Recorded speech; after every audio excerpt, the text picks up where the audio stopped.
വിശുദ്ധ കൃപാസനം പ്രസാദപരമാതാവനും ഈശോയ്ക്കും നന്ദി പറയുന്നു. എൻ്റെ പേര് ഷിൻസി പിൻഡോ. ഞങ്ങൾ UK നിന്ന് വരുന്നു. നാട്ടിൽ ഞങ്ങൾ മഞ്ഞപ്ര. ഇതെൻ്റെ ഹസ്ബൻഡ് പിൻഡോ. ഇതെൻ്റെ മൂത്ത മകൻ അലൻ, ഇളയ മകൻ ആരോൺ. പരിശുദ്ധ അമ്മയുടെ പ്രത്യക്ഷീകരണത്തിൻ്റെ സാക്ഷിയാക്കി ഞങ്ങൾ ഈ അൽത്താരയിൽ ഉയർത്തിയതിന് പരിശുദ്ധ ദൈവമാതാവിനും ഈശോയ്ക്കും കോടാനുകോടി നന്ദി പറയുന്നു. ഞങ്ങൾ കഴിഞ്ഞ 13 വർഷമായിട്ട് ഞങ്ങൾ കുവൈറ്റിലായിരുന്നു. അപ്പം ഞാൻ 3 പ്രാവശ്യം OET എക്സാം എഴുതി. പക്ഷേ എൻ്റെ കഴിവ് കൊണ്ട് ഒരിക്കലും അത് പാസ്സാവില്ല. അപ്പോൾ വചനം എടുക്കുമ്പോൾ എപ്പോഴും എനിക്ക് കിട്ടായിരുന്നു യെശയ്യായുടെ പുസ്തകം, നിങ്ങൾ തിടുക്കം കൂട്ടേണ്ട, വേഗം ഓടുകയും വേണ്ട, ഇസ്രായേലിൻ്റെ ദൈവമായിരിക്കും നിങ്ങളുടെ പിൻകാവൽക്കാരൻ. ആ വചനം എനിക്ക് എപ്പോഴും കിട്ടായിരുന്നു. അപ്പോൾ ഞാൻ 3 പ്രാവശ്യം OET എക്സാം അറ്റൻഡ് ചെയ്ത് നാട്ടിൽ വന്നാണ്. അന്നേരം ഞങ്ങൾക്ക് കുവൈറ്റിൽ OET സെൻറ്റർ ഉണ്ടായിരുന്നില്ല. അതിനുശേഷം കുവൈറ്റിൽ ഒരു OET സെൻറ്റർ വന്നു. അവിടുത്തെ എക്സാമിന് ഞാൻ ആദ്യമായിട്ട് അറ്റൻഡ് ചെയ്തു. ആ എക്സാമിൽ ഞാൻ പാസ്സായി. അത് not by merit but by grace. ആ എക്സാമിന് പോയപ്പോൾ ഞാൻ ഉടമ്പടി നേർച്ച വസ്തുക്കളായ മാതാവിൻ്റെ കാശുരൂപം കയ്യിൽ കരുതിയിരുന്നു. ഉടമ്പടി തൈലം തൂത്തിട്ടാണ് പോയത്. ഉടമ്പടി ഉപ്പ് ഉപയോഗിച്ചിരുന്നു. ആ എക്സാമിൽ ലിസണിങ്ങിൽ ഞാൻ കുറച്ച് കേട്ട് തുടങ്ങിയത്, പിന്നെ എല്ലാം എൻ്റെ കയ്യിൽ നിന്ന് പോയി. പിന്നെ ഞാനൊന്നും കേട്ടില്ല. ഞാൻ എന്തെഴുതിയെന്ന് എനിക്ക് പോലും അറിയില്ല. പിന്നെ റീഡിങ് ആയാലും ടഫായിരുന്നു. ആ എക്സാമിന് OETയുടെ ഭാഗത്തുനിന്ന് 3 ക്വസ്റ്റ്യൻസ് തെറ്റിപ്പോയി. അപ്പോൾ ആ 3 ക്വസ്റ്റ്യൻസിൻ്റെ മാർക്ക് എല്ലാവർക്കും കൊടുത്തു. അങ്ങനെ എനിക്ക് കറക്റ്റ് 350 കിട്ടി, B ഗ്രേഡ് കിട്ടി. മാതാവ് എന്നെ അനുഗ്രഹിച്ചു. അതുപോലെ തന്നെ സ്പീക്കിങ്ങിൻ്റെ സമയത്ത് എനിക്ക് ഒത്തിരി ടെൻഷൻ ഉണ്ടായിരുന്നു സ്പീക്കിങ്ങിന്. അപ്പോൾ അതിൻ്റെ ഇൻ്റർലൊക്കേറ്ററായിട്ട് വന്ന ആളുടെ പേര് മേരി എന്നായിരുന്നു. അവിടെയും മാതാവിൻ്റെ സാമീപ്യം ഞങ്ങൾക്ക് മനസ്സിലായി. അതിനുശേഷം ഹസ്ബൻഡും മക്കളും കുവൈറ്റിലായിരുന്നു. ഞാൻ UKയിലോട്ട് പോയി. ഇവരുടെ വിസ 1 മാസത്തിനുള്ളിൽ തീരുമായിരുന്നു. അപ്പോൾ എനിക്ക് ഇവർ അങ്ങോട്ടേക്ക് കൊണ്ടുപോകണമായിരുന്നു. അവിടെ ചെന്ന് നമ്മൾക്ക് അവിടെ NHSൻ്റെ തന്നെ 1 മാസത്തേക്ക് അക്കോമഡേഷൻ കിട്ടി. പക്ഷേ ഇവരെ കൊണ്ടുപോകണമെങ്കിൽ എനിക്ക് റൂം റെൻറ്റിന് എടുക്കണമായിരുന്നു. പക്ഷേ പുതിയ സ്ഥലം നമുക്കങ്ങനെ അറിയില്ല കാര്യങ്ങൾ.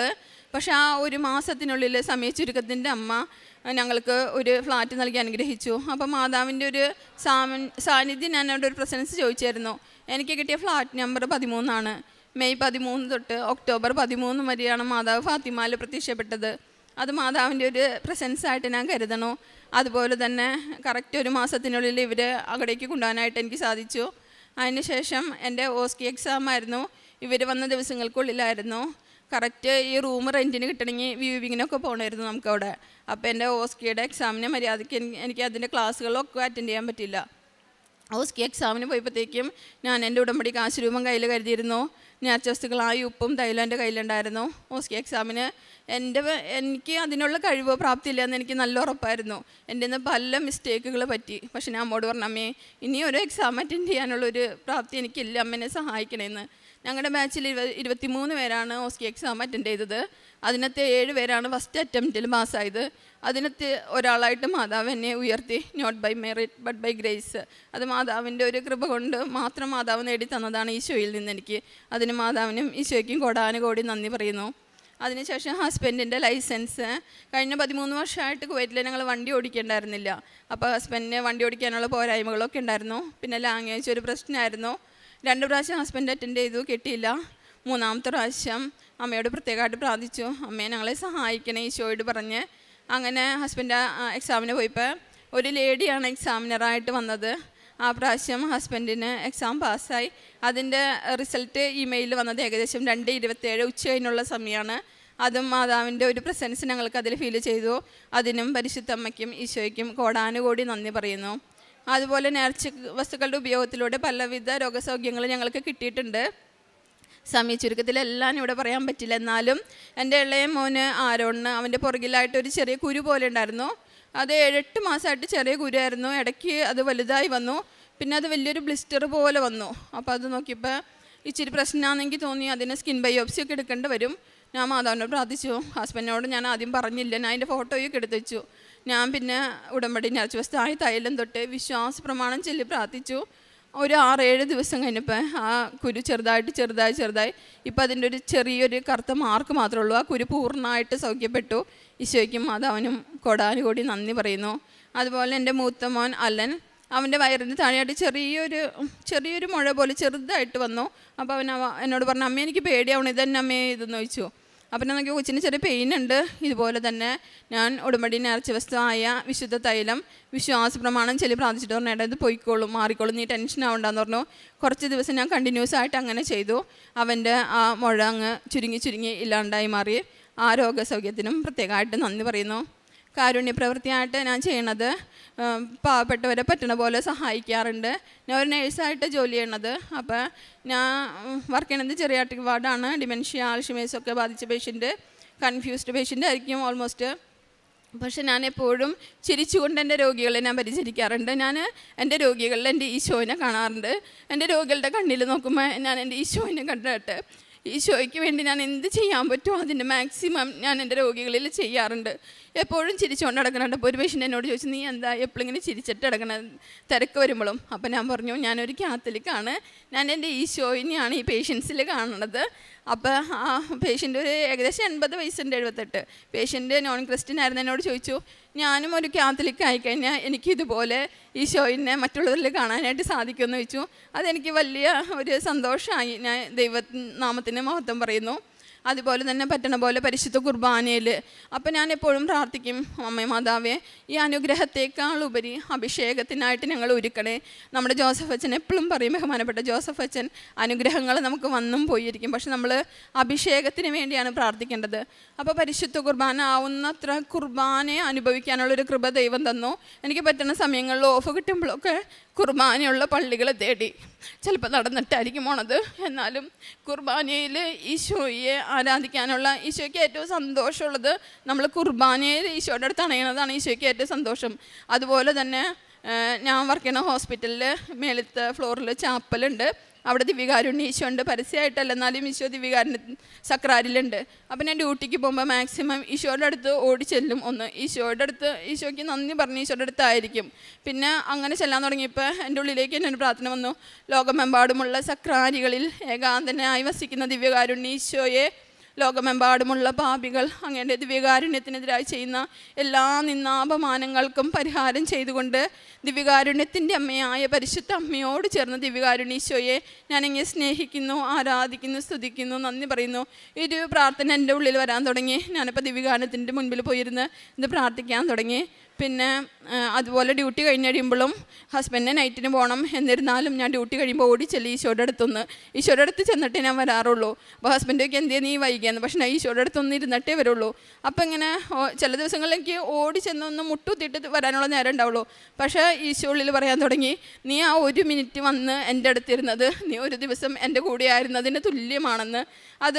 അതെല്ലാം ഈ ഉടമ്പടിക്ക് ശേഷം എനിക്ക് കിട്ടിയ അനുഗ്രഹങ്ങളാണ്. ദിവ്യകാരുണ്യ ഈശോയുടെ മുൻപിലായിരിക്കാനായിട്ടുള്ള കൃപ കിട്ടിയതെല്ലാം എല്ലാത്തിനും ദൈവത്തിന് നന്ദി പറയുന്നു. അതുപോലെ തന്നെ പ്രേക്ഷിത പ്രവർത്തനമായിട്ട് ഞാൻ ചെയ്യുന്നത് ഉടമ്പടി പ്രാർത്ഥന കൂടാറുണ്ട്, ഡെയിലി ബ്രെഡ് ഷെയർ ചെയ്യാറുണ്ട്, സ്റ്റാറ്റസ് ഇടാറുണ്ട്. മറ്റുള്ളവർക്ക്, മക്കളില്ലാത്തവർക്ക്, രോഗികൾക്ക് അവരുടെ ജീവിത സാഹചര്യം അനുസരിച്ച് അവർക്ക് ഞാൻ സാക്ഷ്യങ്ങൾ പങ്കുവെച്ച് കൊടുക്കാറുണ്ട്. പിന്നെ ആരെ കണ്ടാലും ആരോട് എന്ത് സംസാരിച്ചാലും ഞാൻ ഈശോനെ പറ്റി അവർക്ക് കൊടുക്കാറുണ്ട്. കൃപാസനം, പ്രസാദപര മാതാവിനെ പറ്റി അവർക്ക് പങ്കുവെച്ച് കൊടുക്കാറുണ്ട്. പലരെയും ഓൺലൈൻ ഉടമ്പടി എടുക്കാനായിട്ട് ഞാൻ സഹായിച്ചു കൊടുക്കാറുണ്ട്. ഇതൊക്കെയാണ് ചെയ്യാറുള്ളത്. എൻ്റെ അനുഭവത്തിൽ നിന്ന് പറയുകയാണെങ്കിൽ ഈശോയുടെ 2ാം വരവിനായിട്ട് നമ്മളെ ഒരുക്കുന്ന ഒരു ആലയമാണ് കൃപാസനം. കൃപാസനത്തിൽ അപ്പം ഞാൻ വന്നപ്പോഴത്തേക്കും ഞാൻ അമ്മയോട് പറഞ്ഞു, അമ്മയെ സാക്ഷ്യം പറയാനും അമ്മ മാതാവ് പ്രത്യക്ഷപ്പെട്ട് ജീവനോടുകൂടി പ്രത്യക്ഷപ്പെട്ട് ഈ അൾത്താരയിൽ കയറി നിൽക്കാനുള്ള യോഗ്യത എനിക്ക് ഒട്ടുമില്ല. കാരണം ഉടമ്പള്ളിയിൽ എനിക്ക് പോരായ്മകൾ വന്നിട്ടുണ്ട്.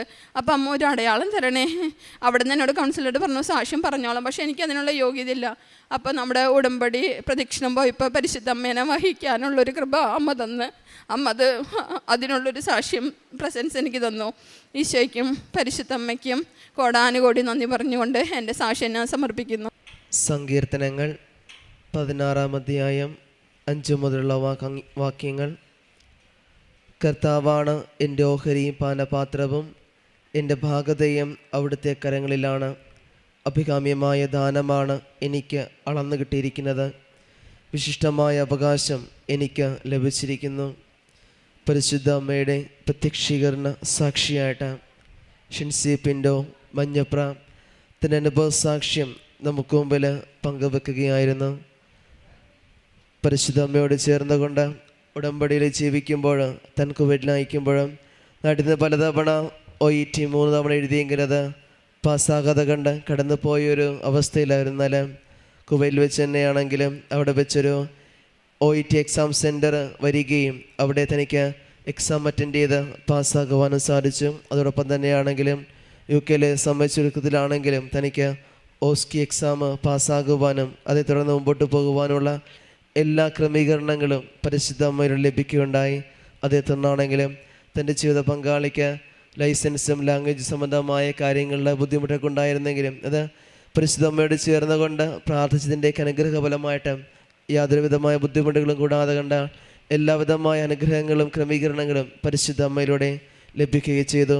അതോടൊപ്പം തന്നെയാണെങ്കിലും തനിക്ക് ഈശോയെ കണ്ടുകൊണ്ട് മറ്റുള്ളവരിലേക്ക് എല്ലാ കാര്യങ്ങളും ചെയ്യുവാനും, കാരണം ഇപ്രകാരം ഈശോയെ അനുഭവിച്ചറിഞ്ഞുകൊണ്ടാണ് തൻ്റെ അനുഭവസാക്ഷി നമുക്ക് മുമ്പിലേക്ക് പങ്കുവയ്ക്കുക. ജീവിതം കൊണ്ട് ഈശോയെ സ്നേഹിക്കുവാനും ഈശോയെ അറിഞ്ഞുകൊണ്ട് തൻ്റെ ജീവിതത്തെ മുമ്പോട്ട് കൊണ്ടുപോകുവാനുള്ള വലിയൊരു അനുഭവസാക്ഷ്യമാണ് നമുക്ക് മുമ്പിൽ അൾത്താരയ്ക്ക് മുമ്പിൽ പരിശുദ്ധ അമ്മയുടെ പ്രത്യക്ഷീകരണ സാക്ഷിയായിട്ട് ഷിൻസി പിൻഡോ തൻ്റെ കുടുംബം നമുക്ക് മുമ്പിൽ സാക്ഷ്യം വെക്കുകയൊക്കെ ചെയ്യുന്നത്. ഇനിയും ഈ കുടുംബത്തെ പരിശുദ്ധ അമ്മയുടെ പ്രത്യക്ഷീകരണ സാക്ഷിയായിട്ട് മാറ്റട്ടെ എന്ന് നമുക്ക് പ്രാർത്ഥിക്കാം. ഒപ്പം നമ്മളെയും പരിശുദ്ധ അമ്മയുടെ പ്രത്യക്ഷീകരണ സാക്ഷികളായിട്ട് ഉയർത്തണമേ എന്ന് പ്രാർത്ഥിക്കുകയും ചെയ്യാം. അത്യപൂർവ ദൈവാനുഭവങ്ങൾ ഇനി നിങ്ങൾക്കും സ്വന്തം. ഈ യൂട്യൂബ് ചാനൽ ഇതുവരെ സബ്സ്ക്രൈബ് ചെയ്തിട്ടില്ലെങ്കിൽ ഇപ്പോൾ തന്നെ സബ്സ്ക്രൈബ് ചെയ്യുക.